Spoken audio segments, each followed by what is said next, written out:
তীব্র তাপপ্রবাহ থেকে বোরো ধান রক্ষায় আগাম সতর্কতা জারি করেছে বাংলাদেশ ধান গবেষণা ইনস্টিটিউট। অনাবৃষ্টিতে নাকাল চাষিদের জন্য মরার ওপর খাড়ার ঘা হয়ে দেখা দিয়েছে চলমান দাবদাহ।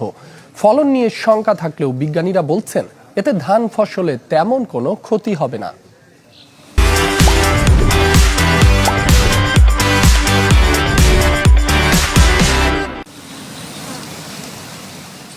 ধানের শীষে দোল খাচ্ছে কৃষকের সোনালী স্বপ্ন।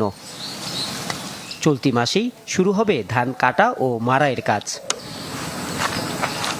কিন্তু এরই মধ্যে দেশের বিভিন্ন জেলার উপর দিয়ে বয়ে যাচ্ছে মাঝারি থেকে তীব্র তাপপ্রবাহ। কয়েক মাসের অনাবৃষ্টিতে এমনিতে সেচ নির্ভর বোরো আবাদ নিয়ে বিপাকে চাষিরা। নতুন করে এই তাপপ্রবাহের কবলে পড়ে বাড়ছে ব্লাস্ট রোগের সংক্রমণের ঝুঁকি, সাথে ধান চিটা হওয়ার শঙ্কা তো আছেই।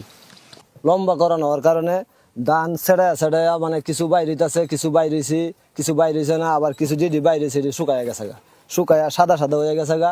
প্রচণ্ড রোদের কারণে আমাদের ধান নষ্ট হয়ে যাচ্ছে। আমরা সঠিকভাবে এটা থেকে যা করেছি তা সঠিকভাবে পাই কিনা এটা অসম্ভব।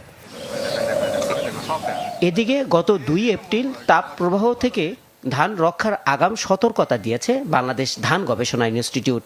ধানের ক্ষতিরোধে সবসময় জমিতে 5 থেকে 7 সেন্টিমিটার পানি ধরে রাখার পরামর্শ ধান বিজ্ঞানীদের।